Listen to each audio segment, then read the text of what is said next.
अस्सलाम वालेकुम दोस्तों, कैसे हैं आप। दोस्तों, आज की इस वीडियो में हम बात करेंगे जो लोग सऊदी अरब में काम करते थे और वो छुट्टी चले गए और फिर उनकी वीज़ा एक्सपायर हो गई, वापसी नहीं आ पाए।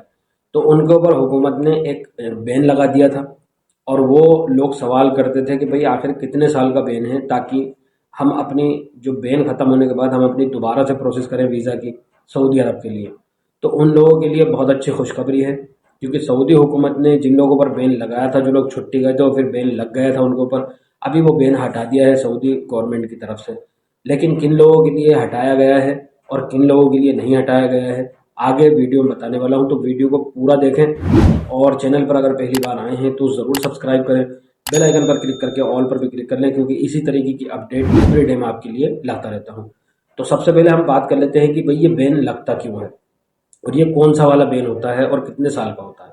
तो देखिए, बैन इसलिए लगता था कि भाई कोई बंदा सऊदी अरब में काम कर रहा है और वो छुट्टी गया, चाहे वो इमरजेंसी छुट्टी गया हो या नॉर्मल छुट्टी गया, और फिर वहाँ से उसकी वीज़ा एक्सपायरी हो गई और दोबारा से फिर वो वापसी नहीं आ पाया।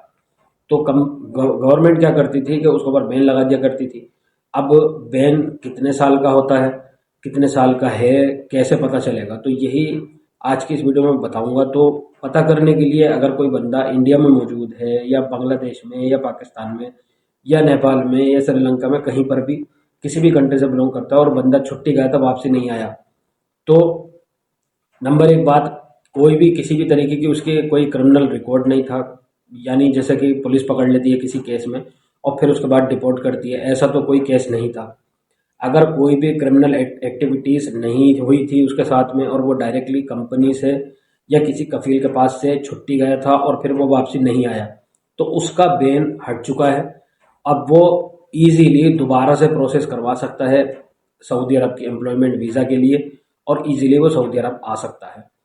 दूसरी तरफ उन लोगों का जो लोग किसी क्रिमिनल एक्टिविटीज़ में पकड़े गए थे और फिर उसके बाद में उनको डिपोर्ट कर दिया गया था, तो उन लोगों पर भी बैन लगता है। तो उन लोगों का बैन नहीं हटा है, उन लोगों के लिए बैन नहीं हटेगा, उनका लाइफ टाइम तक बैन रहता है। ठीक है। तो जो लोग ये सोचते हैं कि भाई अभी गवर्नमेंट ने अगर इन लोगों के लिए बैन हटा दिया है, जो लोग छुट्टी जाकर के वापसी नहीं आए, तो हो सकता है कि हमारा भी हटा दिया हो, तो ऐसा नहीं है। अगर आप कोई गलत काम करके गए हैं तो जाहिर है कि आपका जो है वो नहीं हटेगा, वो बैन वो आपका लाइफ टाइम रहेगा।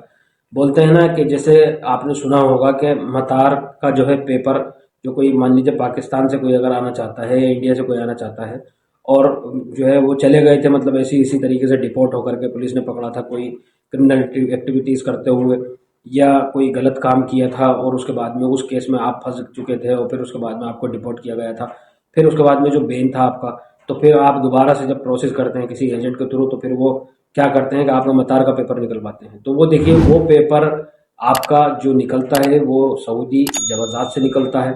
आप जवाजात से वो पेपर निकलवा सकते हैं। अगर आपका कोई मिलने वाला है या आपका कोई एजेंट है, वो आपसे थोड़े ज़्यादा पैसे ले लेगा और उसके बाद वो आपका मतार पेपर निकलवा देगा। वो मतार पेपर निकलता है जवाजात से। अगर आप पहले से सऊदी में थे तो आपका जो इकामा है वो इकामा नंबर से आप जो है उसको मतार पेपर को निकलवा सकते हैं जवाजात से। या फिर आप जो फर्स्ट टाइम सऊदी अरब में एंटर हुए थे तो आपके पास बॉर्डर नंबर होगा, वो बॉर्डर नंबर से भी निकल सकता है। अगर आपको निकलवाना है तो जो बंदे जो सऊदी अरब में आपके जान पहचान वाले हैं, तो वो जवाजात विजिट करें और पता करवा सकते हैं। दलाल बहुत सारे बैठे हुए होते हैं, किसी से भी पता करके करवा सकते हैं ये काम, वो पेपर निकलवा सकते हैं। इसके अलावा बहुत सारे लोग ये सवाल करते हैं कि भाई हमें कैसे पता चलेगी हमारा कितने साल का बैन बाकी है और हम इसे कैसे चेक करें। तो ये चेक करने का, जैसे कि मैंने आपको बताया, चेक करने का तरीका सिर्फ एक ही है, वो भी जवाजात से। आप जवाजात से इस चीज़ को चेक करा सकते हैं। लेकिन ये भी बताता चलूँ कि जो लोग छुट्टी चले गए थे और वापसी नहीं आए हैं और कोई भी क्रिमिनल रिकॉर्ड नहीं था, पुलिस ने नहीं पकड़ा था, डिपोर्ट नहीं किया गया था, तो उस सूरत हाल में उनका जितना भी जो बैन लगा हुआ था वो सब गवर्नमेंट ने हटा दिया है। अभी वो दोबारा से प्रोसेस करके वो यहाँ आ सकते हैं काम करने के लिए। ठीक है, तो उम्मीद करता हूँ कि ये बात आपकी समझ में आ गई होगी। आज की वीडियो में फिलहाल इतना ही, मिलता हूँ नेक्स्ट वीडियो में एक नए अपडेट के साथ। तब तक के लिए खुदा हाफिज़।